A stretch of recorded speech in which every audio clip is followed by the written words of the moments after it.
The reason that we have all males is because lemurs are normally a matriarch. So if we had a female out here, things would be a lot more chaotic.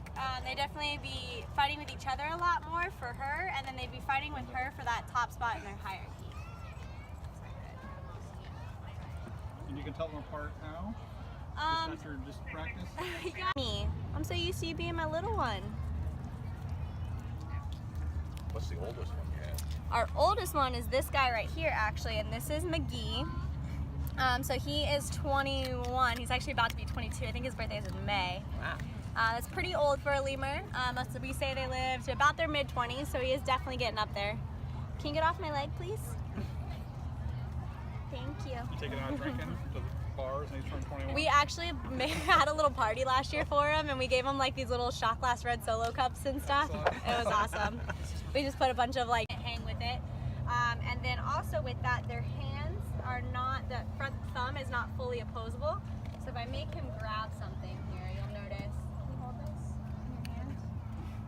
So you'll notice that he kind of holds it like this, but he isn't quite using that thumb to hold it like that. They do have an opposable thumb on this back foot here, and that's more for balancing and walking on things. Here you go, Sai. I know. Is the best stuff in the entire world. Black circles that he has, kind of in his armpit area. So that's a scent gland, and then that black circle further down on his arm are also scent glands. So they'll take their tail and they get it in between their arms, and they get their tail all stinky, and then they whip it at each other. So we call it stink fights. It is thankfully nothing that we can smell, but the idea behind it is it's kind of their way of being able to fight without actually having to fight, and the idea is whoever's the stinkiest wins. Oh. I like it. More ground dwelling. Just so many species of lemur in such a small area, they all kind of have to find their own little place where they can live. So ring-tailed lemurs are generally found on the ground more. So they'll eat bugs and plants and all different kinds of things like that. Here their diet is mainly just vegetables.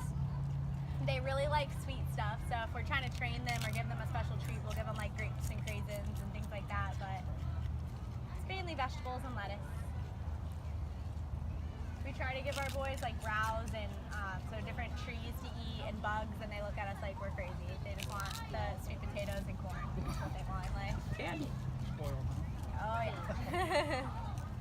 Luke, are you just hanging out over there?